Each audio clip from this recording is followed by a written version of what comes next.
And good afternoon, and thank you for joining WhaTheArt, brought to you from Longwell Art. Today we have a special guest of Kenneth Manesse Sr. And I probably butchered his name, and he can correct me for it.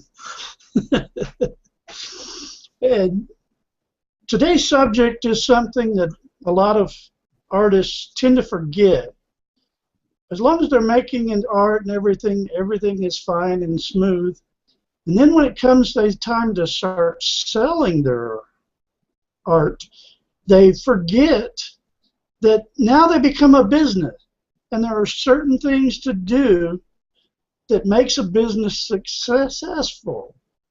And one of those things the need to look at first as a business is a business plan. Ken, why don't you tell us what a business plan is, why it's important?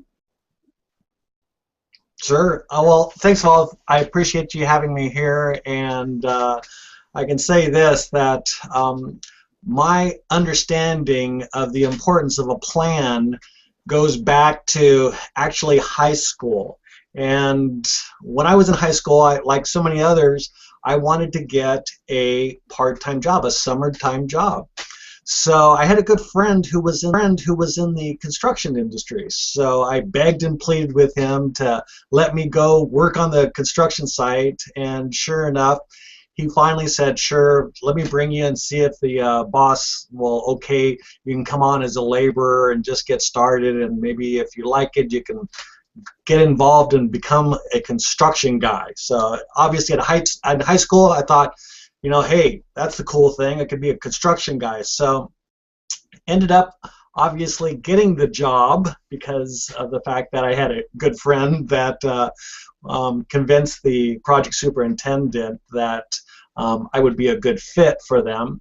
And lo and behold, as we started and I got into more and more into our summer job, one of the things that became a pattern and something that became very interesting was how we would start each day. And each day, what would happen was we would drive up, and at the time I was actually living close by Hollywood, and we were literally working off of the Sunset Strip up in the hills on custom homes above Sunset Strip. But every day we would make our way up into the mountains there, and the first thing that we would do is go into the construction trailer. And we would start each day by going and looking at the plans. And one of the things that my friend would do is go to the framing section of the plan and look at some of the things, and then he would make some notes, and then we would go out onto the actual job site itself. And the thing that started to resonate in my mind was this theme that we would go in and check the plan, and then we would do the work. So what became then part of a theme in my life was plan the work, work the plan. And early on from my life, that was one of the things that started to resonate about all the work that I was going to do. And that was that I'd first go check the plan the work that I needed to do for that day, and then go do the work. So plan the work, work the plan.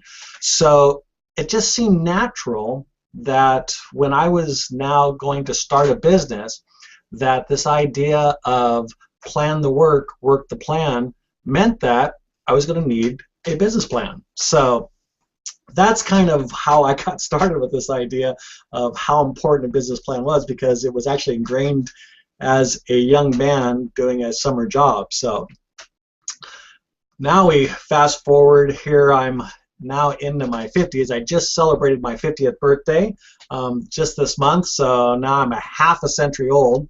And during that time, I've had now 5 different businesses in 3 different industries. And the one thing that has always been clear to me was the idea that I needed a plan. Plan the work, work the plan. So I'd be happy to dive into any parts of that, but that's pretty much my story, and I'm going to stick to it. And more importantly, I'm going to always be checking my plan to see what's moving forward for me. So you're on mute there, Tim. You muted yourself. Yep, would help if I unmuted. So to help our viewers out, what are some of the things that go into the business plan and why? Why is it so important to have that plan and have that information in it? Well, one of the things I want to share with you, Tim, is something that you need to understand about a business plan. A business plan, and you started this show off saying something very specific in regards to the business plan. And what most people don't know about a business plan is that it's not technically your roadmap. What the real purpose of a business plan is for an investor, a bank, an angel investor, a VC, to look at the numbers. All of us that think about business, and as you said, once you start selling your artwork, you are now in business, the numbers become very important. And what a business plan does, and matter of fact, I've spent years not only working on them, but helping other people work on them, and now looking at them from more of an investor's standpoint, is the idea that a business plan is when a bank or an investor will take a look at the numbers to see if this is an opportunity, meaning that is this something that's viable in the marketplace, and the numbers are going to let us know if that's the case. So first of all, that's pretty much what ends up happening with your business plan. Is the opportunity something that's viable in the marketplace? Can it literally make money, get sales? And then secondly, based on the sales, can it be profitable? So from that standpoint, a business plan is something that every business needs. But here's the question: when do you need that aspect of your business plan? Well, if you're going to look at your business as an opportunity, and if you're going to need more assets or more revenue, then it's very important to look at putting a plan together so that somebody that might potentially loan you money or invest, or it could even be a family member, knows that you've done your due diligence to prove and demonstrate that this is profitable. But here's the part of the business plan that I believe every person, and regardless if you're an artist or a musician or anybody else in business, do, is the part called the executive summary, because that's telling everybody why your business exists. And then secondly, what I believe is probably the most important part of your business is the idea of who is your target market. Those two parts of your business plan, taking the time to strategically develop those, taking the time to really drill down and understanding specifically the psychographics and the demographics of your buyers, is going to help you become successful faster. You could do all the numbers, you could spend time, drilling down and finding out all the costs involved, all the items you're going to have to purchase, all the time it's going to take to do that and make sure that's profitable. But let's face it, if you have no buyers, you have no business. It becomes a glorified hobby at that point. Yes. So the idea of drilling down and really getting to who your buyers are and understanding how you are positioned in the marketplace, your brand, and how it differentiates itself from everybody else, is the thing that if you could do that first and take a business plan and pull those pieces out and really work in a way that you know those answers, you're going to find success faster.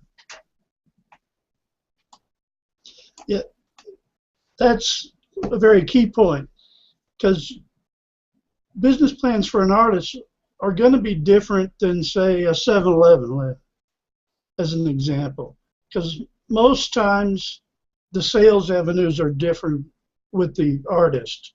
galleries, maybe eBay, website sales.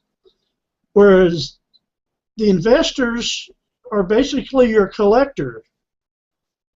So in a business plan for an artist, after doing the two things you suggest and recommend about drilling down and getting that your customer identity, at that point you need to realistically look at what you can produce of your particular type of art. Now, if you're a visual artist that does paintings, whether you use watercolor, acrylic, or oils, is going to change what you can produce. Whereas if you're a sculptor, your production is going to be greatly different because you've got other aspects that don't apply to a visual artist.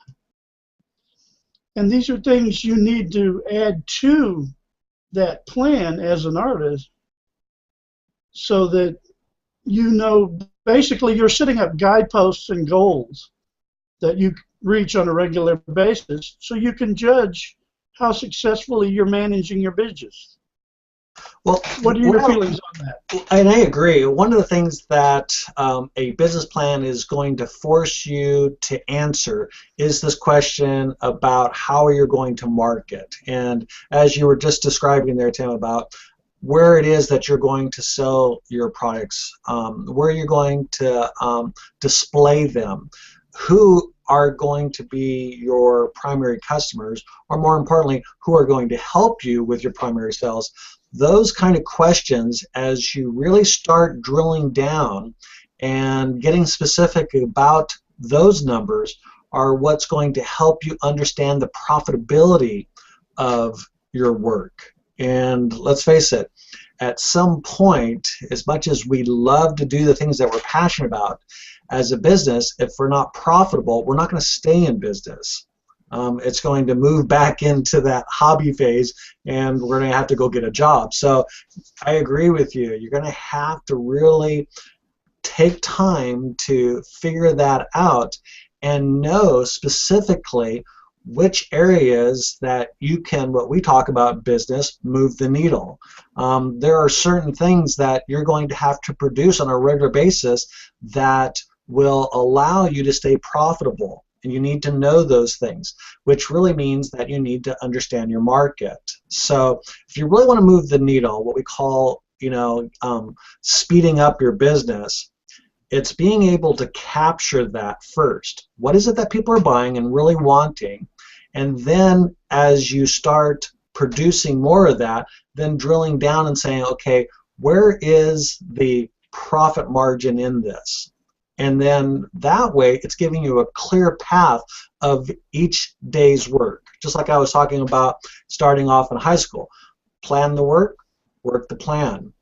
That way I'm going back and saying, okay, yes, I might love to do this type of sculpture, and I might love to really do that, but as a business, the profit margins are not as great because of the time it takes, the material it takes, all of the necessary expenses to either get that to a gallery or in front of the people. That might not move the needle as much as a smaller item or a different product. Those are the important things, and those are the things that, as you kind of step back and look at your business from a standpoint of profitability, you start saying, okay, now I understand the work I need to do each day to keep my doors open, so to speak. One thing I feel about a business plan, especially with an artist, is that it needs to be fluid and adaptable. It can't be etched in stone because different things in an artist market are going to be more fluid than, say, that 7-Eleven store. You know, when I think of art, I mean, a lot of things that really kind of resonate with me is that you have a specific buyer with specific interest. You know, whatever that medium might be that really, moves the needle for them. And one of the things that we know a lot about this type of industry is that it's very not only is it very fluid, but it's very much moves with trends. Things become very, trending, and within a short period of time, what we find is that a large segment of the marketplace will move towards that, and that opportunity then to grow your business or establish your business is something that can help you grow and scale. So yes, I agree with you 100%. A business plan is going to help you see on a regular basis the areas that you could potentially start producing more pieces, more products in that way, so that you can continue to sustain that profitability. And that business plan is going to kind of be like your dashboard. I'll tell you what most people do with the business plan. A matter of fact, I'll tell you a quick story. I used to, a number of years ago, do business plans for businesses because that's how important they are. But one of the things that most people do with the business plan, because it has a lot of terms, it has a lot of information in it that just doesn't seem applicable to the daily activity, is that people will either pay to have one done or do that and then put it away. I had a person come to me and said, I really need a business plan, I'm looking for investors. So I literally took about 6 months of my time investing in a certain market segment to develop this business plan for a customer. Upon finishing it, we met at a restaurant, and I gave him this big, huge 3-ring binder full of all the information needed to secure loans, to get investors, and everything else. And I remember the person opening up and looking at it and went, wow, this is great, closing it and pushing it aside. And I remembered thinking in my mind, that's so classic for so many business owners, is that they know they need to have one, yet they don't know really the purpose or the why it's important for them, so they get one or develop one and then just push it aside, versus having that information in your business plan, like the executive summary, which we talked about, and the marketing strategy, be living. Meaning that it's not something you put in your desk, but it's something you're reviewing on a regular basis. It's something you're using as a guidepost for the work that you're going to do, because in that you're going to be able to determine if the company is being profitable. So, thank you. That pretty much sums up the thought so much better than I could. That's why I wanted you here for this. Now, you yourself, do you still do business plans? And if not, do you have suggestions where people can get a help developing their own business plan?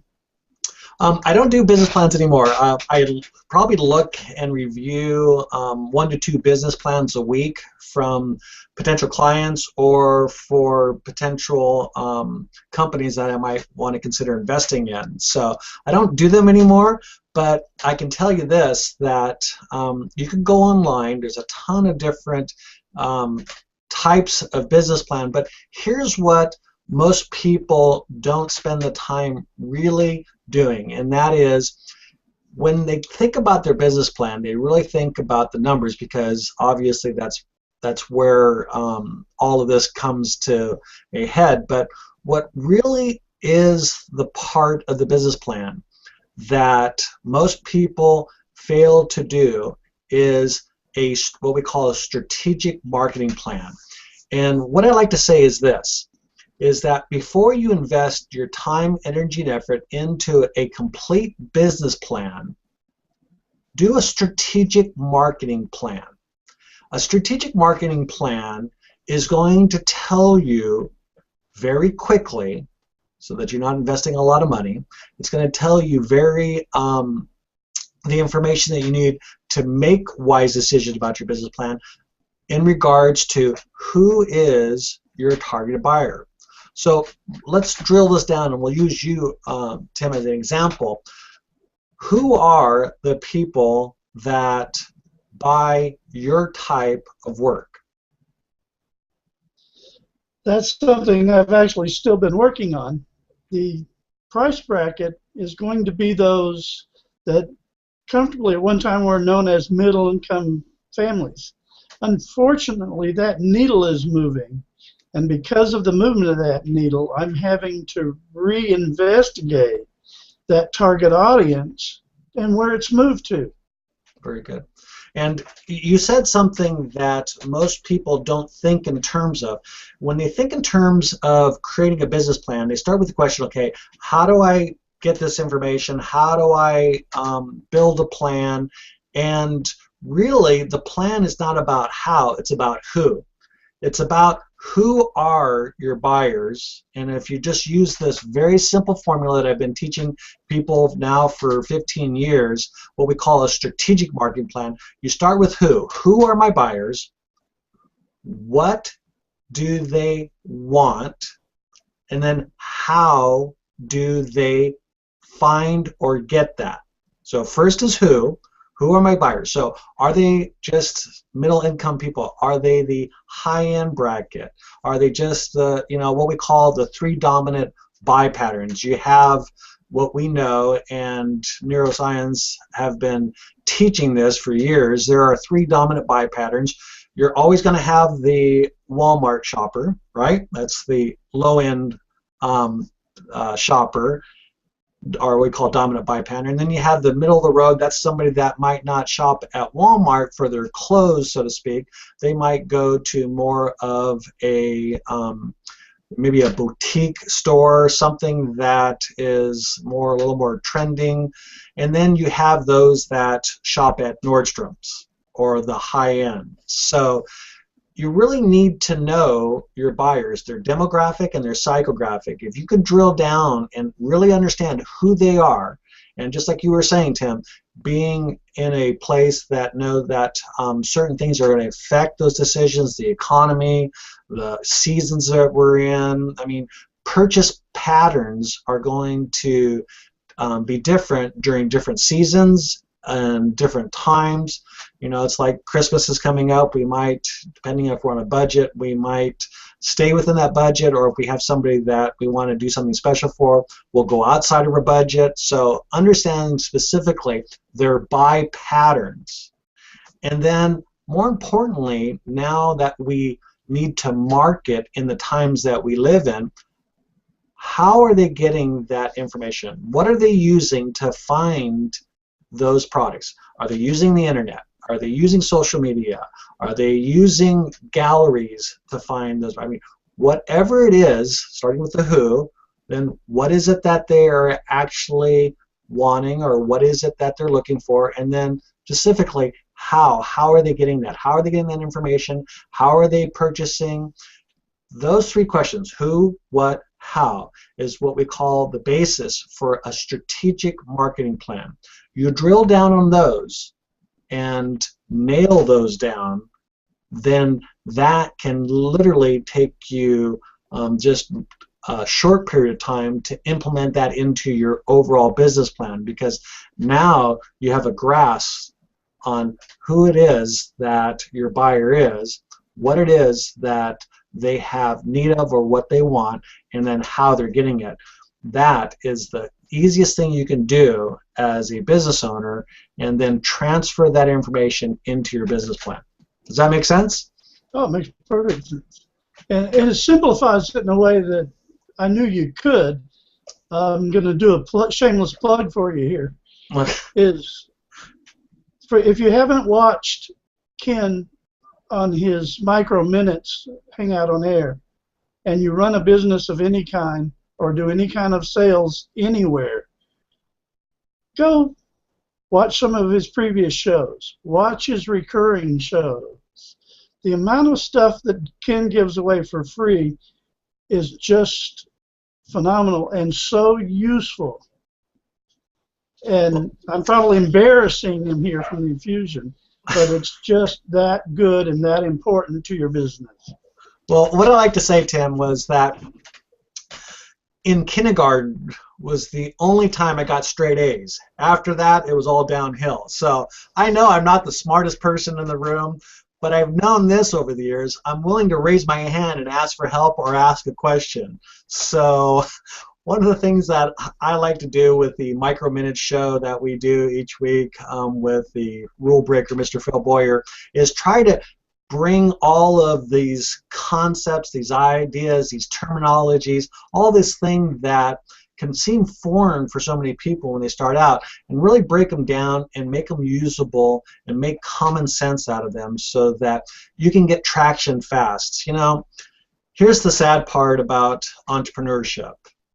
We know that most entrepreneurs are going to struggle, they're going to be discouraged, they're going to never see their dream come to a reality because the failure rate is so high. And what I like to say is that being an entrepreneur is like some of my kids when they were growing up and they were sitting in that passenger seat.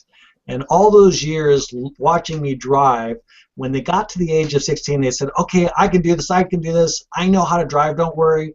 And finally, when they got in behind the driver's seat, they started to realize there was a lot more going on than just having the radio on, window down, and looking cool.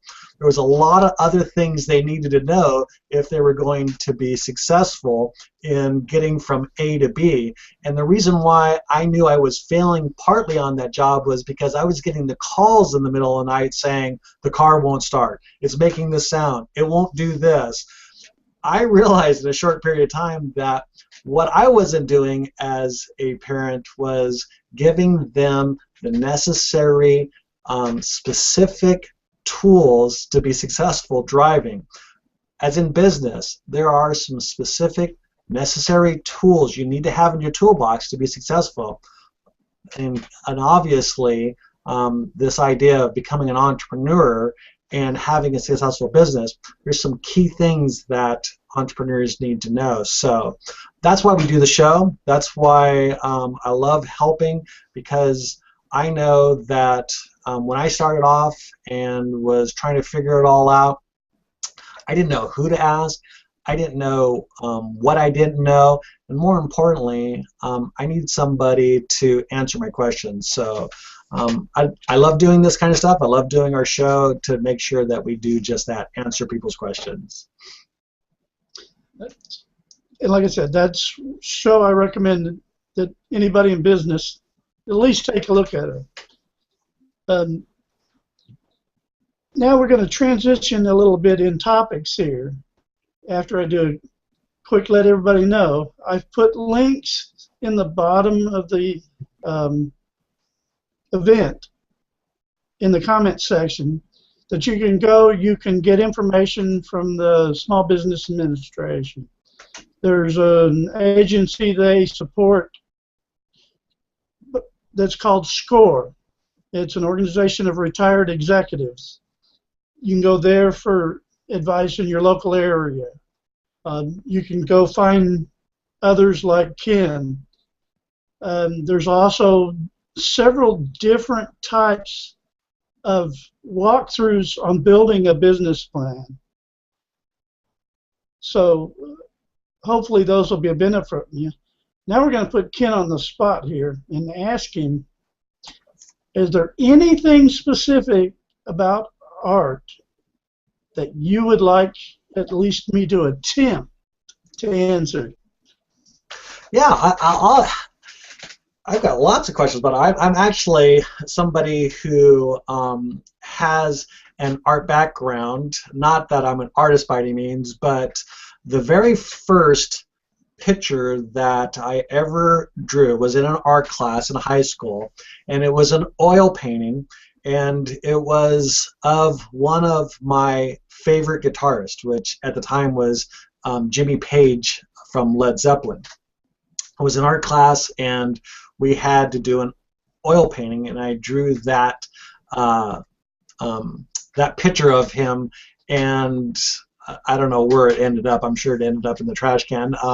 But the question I had for you in regards to oil painting, why is it that oil paintings seem to be the most expensive type of artwork done? That's a really good question.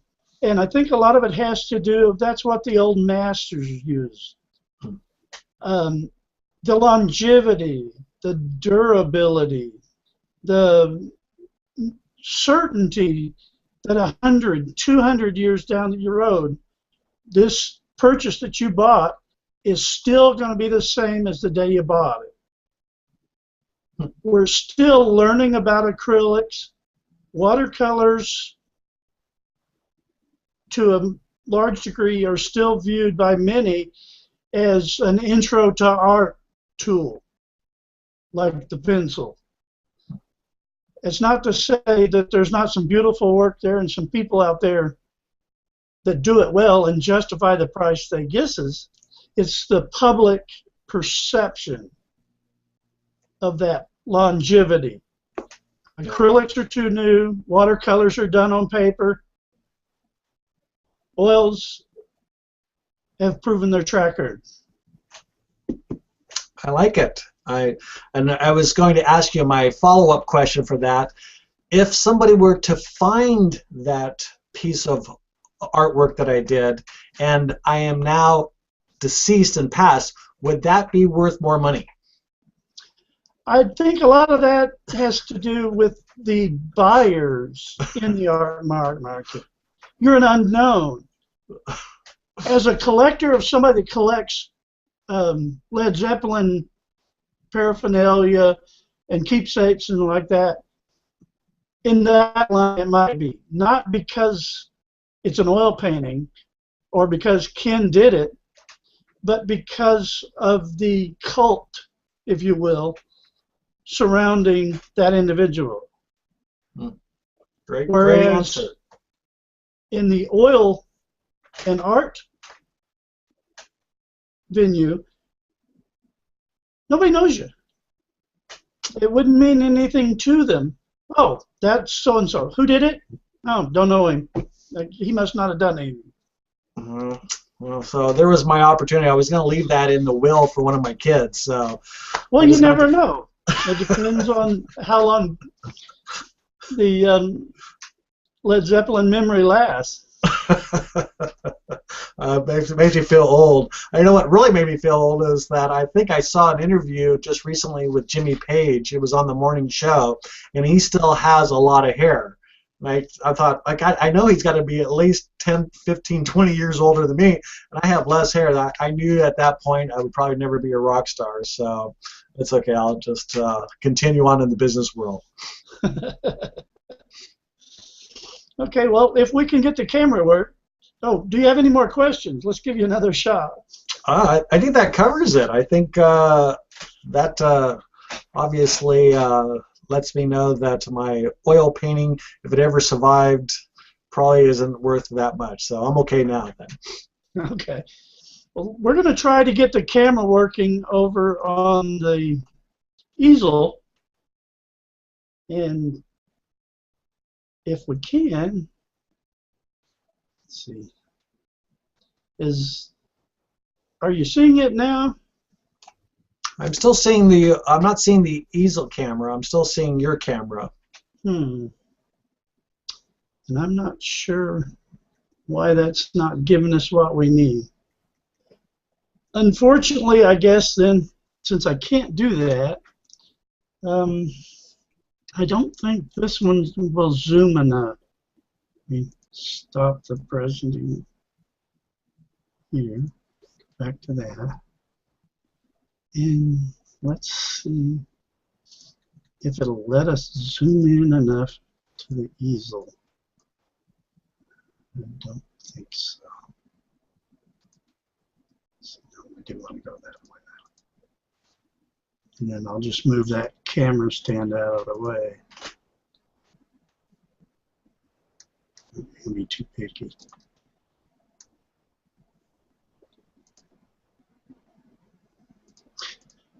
Sorry, folks, for something in Hangouts is not allowing my second camera to activate on the second computer, and that's why we're having this problem. And you know, if you were to ask a technician, the first question they ask is the camera plugged in? So, you know. And I know it is because I can see what it's doing. All right, let's see if we can get that done. Let's see. Okay, yours muted now.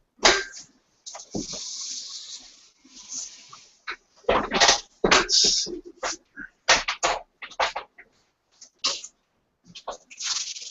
Just kind of move that out of the way there. Can you hear me okay over here? I can hear you. All right. I'm going to have to move things a little bit because of the change in camera venue here.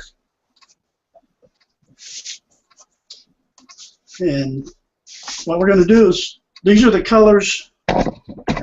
That's probably a little better on audio, yeah? Yeah, sounds good.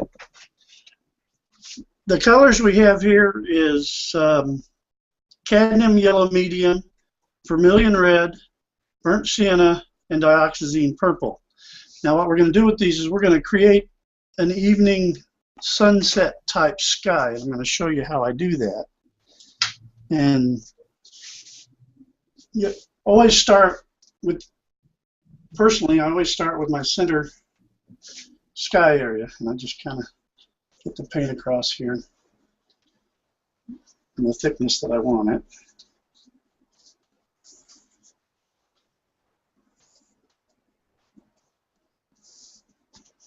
And when I'm doing large areas like this, you'll notice I'm using kind of a large brush. And what this is it's actually, and if you go to the hardware store, you can get oil paint house brushes. This is called a sash brush. It's at an angle, if you'll notice. I'm most comfortable with those. I prefer it over a lot of other brushes for large areas. And most artists tend to use a larger brush when we're covering larger areas of a painting. And then we just kind of work it in.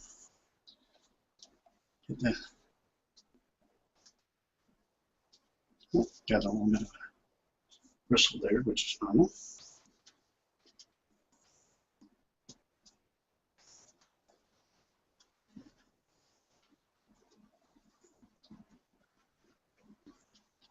Get that blended in nice at the back. And you just go till you're comfortable with the tone. I want a little bit richer sun tone tonight for this particular painting. So I'm going to go a little deeper on the paint there. And that's in. Now what I'll do is I'm going to wipe off this brush a little bit here.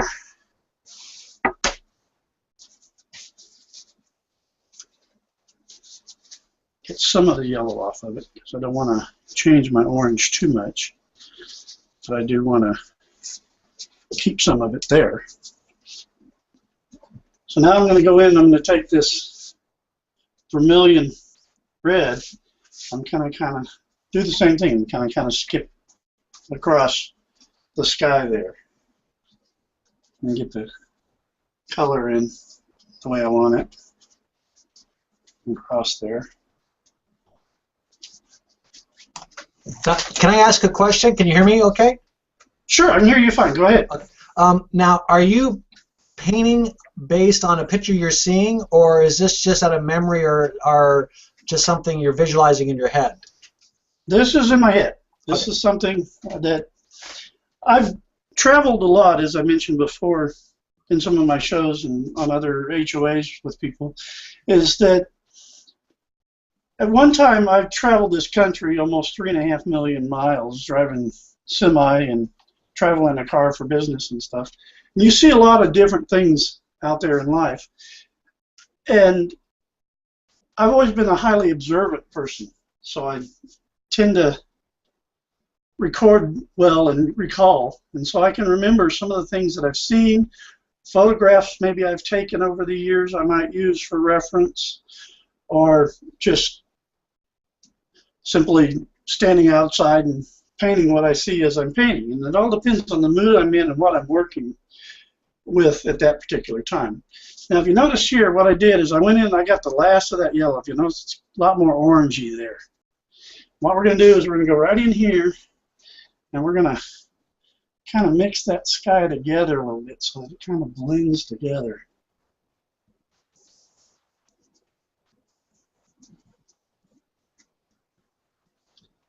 Now, it's not really red, it's not really yellow. It's kind of an orange there, as you can see.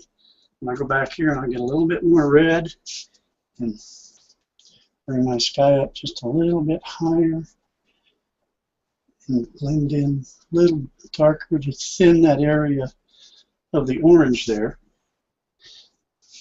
And we'll lay the palette back down again. I'm going to wipe off again.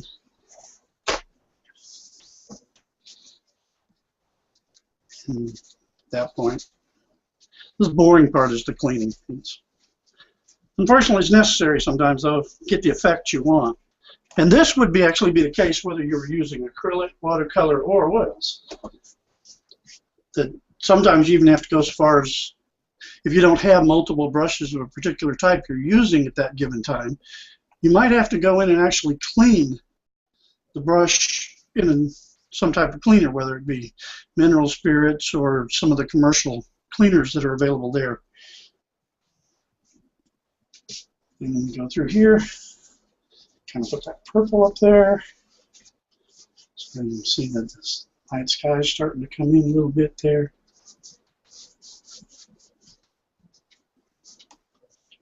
Bring it down.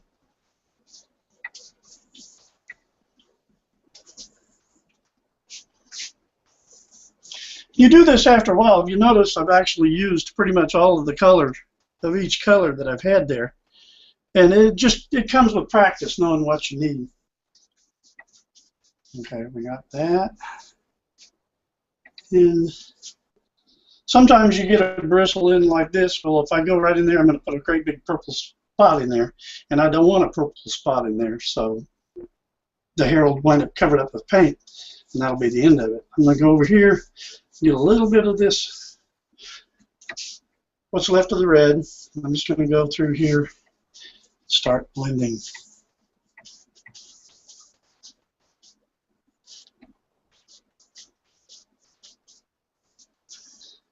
A little more purple, and down just a little bit further.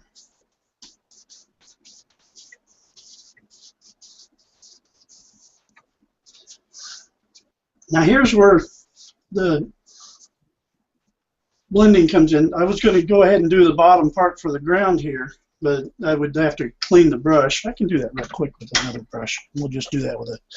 This is the same type of brush. It's an oil bristle brush. It's not a synthetic. These are actually China boar hairs or horse hair, or another type of hair that's commonly used for the finer, delicate touch type brushes would be squirrel and sable. At one time, before they became endangered, there was even brushes you could buy that were of mongoose hair. And then you just take your ground color here and get in. And I'm going to go ahead and get this spot up here by the sky and show you how that works. Blend in your ground of your sky. This kind of, because there's something called aerial perspective that is further away from us it is, the dimmer it is. So you kind of, since the sienna is such a rich color, you kind of use it thin, and the yellow, if you'll notice, kind of blends down the sienna and gives it a lighter tone. And then you just slowly work your way back up into it with the richer color, and it gives a natural aerial perspective gradient.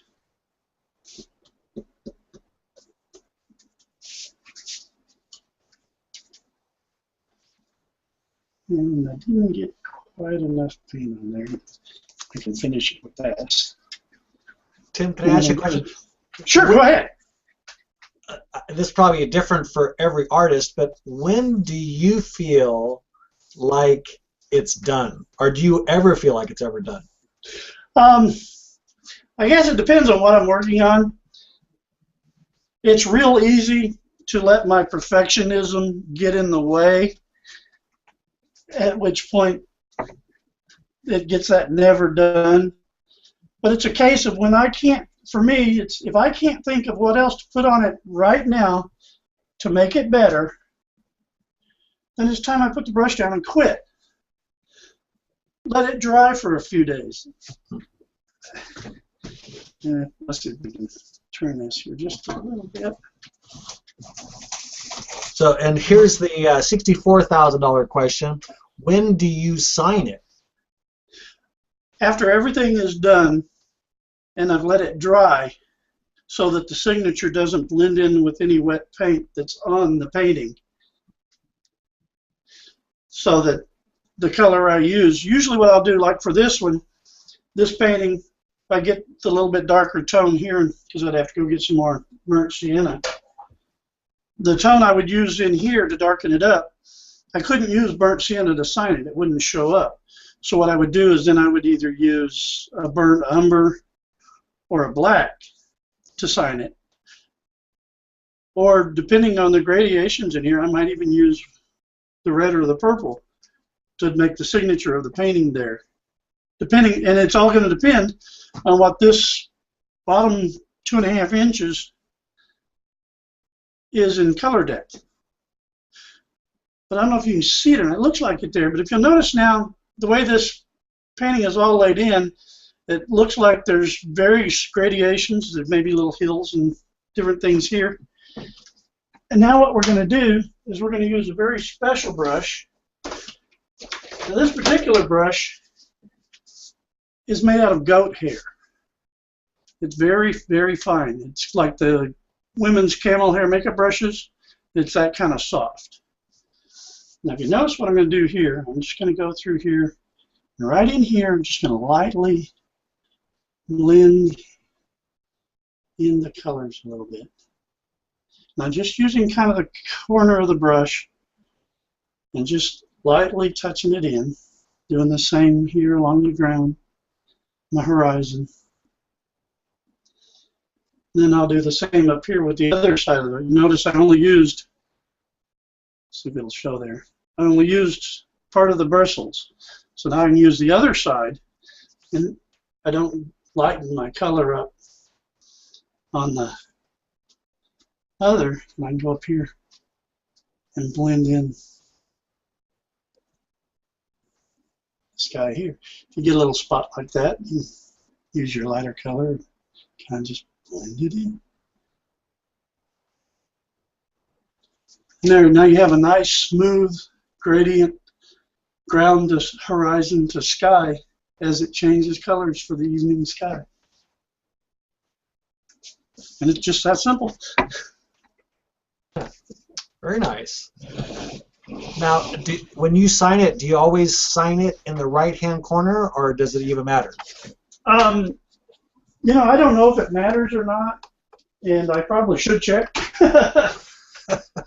But it depends on how the colors are laid out, and how, let me get some of the zoom out of this so you don't see my nose so big.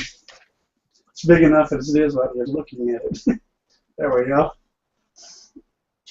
It depends on what colors I have in the painting and where on the painting they are. Mm-hmm. That I will either sign it right or I will sign it left. At that time, is the camera still switching? No, you're still. I still see you on the camera that you were working on the whole time. So. Okay. Maybe if I do that, it would work a little better. So let me ask you the question. In regards to your specific brand, would it be important that you keep your signature in a way that always identifies your brand and helps so that a potential buyer doesn't get confused thinking that this might not be a true artist doing this, might be a copy? So keeping that brand, your signature, your style, in a consistent manner would potentially help your business, yes? I've had suggested to me that I create a trademark type signature so that no matter where it is on the painting, it's automatically recognized. A friend of mine that is a very successful artist, he's actually signed his painting right in the middle with his trademarked type signature, depending on the painting. But you know by that signature trademark that it's his. Yeah, I could see that, you know, long-term and scalability for a business, that obviously as people start collecting your work and start collecting the things that you create, that there is that uniformity, so that that value that they're receiving from each work is taken from piece to piece, and that's something that could obviously differentiate you, and also at the same token be your what we call value proposition, so that your unique selling proposition would be incorporated into that. So I know I'm using some terms that people might not used to, but at the end of the day, people want to know that this product, this piece that they're holding in hand, is an original and is worth the value that they have obviously either placed upon it or purchased it for. So I could see that long-term wise would be something that would be helpful. So. And that's one of the things I've been doing, is consistently signing my name the same way, and I print it in a certain way on each side, and then I will signature sign it as well on the back of the canvas stretcher. Yeah, very good. Very good. Well, this has been fun. I thank you so much for having me on and letting me into your studio to watch you work. And I want to invite you at any time to come and be a part of anything that I'm doing. One of the things that you probably have heard me say, that I love entrepreneurs. And the reason why I say that is because entrepreneurs, for me, are somebody who is willing to take a risk. And for artists, that idea of taking a risk, you know, will people love my stuff? Will people hate my stuff? You know, taking the time to create something, to me, that says a lot about the person, and that's what I love about entrepreneurs. They're willing to rest, they're willing to stand out in the crowd and say, this is who I am, this is my brand, and this is how I'm adding value in the world. So it's an awesome thing. Thank you for allowing me to be here. Well, thank you for agreeing to be a guest today. I knew you would be a wealth of information regarding the business plans and some of the guidelines, and you gave us some extra about the marketing strategy and how that will help us build our business plan. If we get into, with an artist, we need a licensing or particular contracts with interior designers or design companies. And it's nice to know that we have someone like yourself to turn to give us that extra little advice and help us continue to grow successful in the business side of our art. Wow. So you have a good Thanksgiving. Everyone in my audience have a good Thanksgiving. The heart this week is in the bottom of the event details. There's a young man that desperately needs a kidney transplant. He just unexplained dual renal failure. His sister is a compatible donor. The students of his school have got together a fundraiser so that raised $100,000 that is needed for him to be able to get this operation and get it paid for. So I'd appreciate it if you'd go over there and help this young man out. Despite all of his troubles, he still practices his guitar, and he's still a 4-point grade average student. And I promised a little surprise that I was going to announce at the end of the show today. And here's what it is.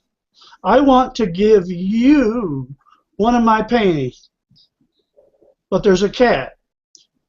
What I need you to do is the first 10 people that contact me and supply a picture or an idea that they want for their painting, you will get a free 11 by 14 on canvas board original painting from me. It allows me to practice my techniques and everything, and it gives you a gift as thank you for being such loyal supporters. Ken, That's have awesome. a good weekend, and we can find you where again? You can find me anywhere on any social media platform, either Micro Entrepreneur Specialist or just my name, Kenneth Manesse Sr. I'm everywhere at all times, it seems like, but the reality is that I'm there because if somebody's on a platform that needs help and want to ask a question, I want to be able to make sure that I take the time to answer it. So that's why we're there. You can find me here on Google+, you can find me on YouTube, but more importantly, you can find the fact that I'm open to answer your questions, no charge, so just feel free to ask. Alrighty, and I'm Tim Longwell. Longwell Art is my studio name. You can find me here on Google+. You can find me on my website at longwellart.com, and never give up your enjoyment of art, and always have an open heart. Thank you and goodbye.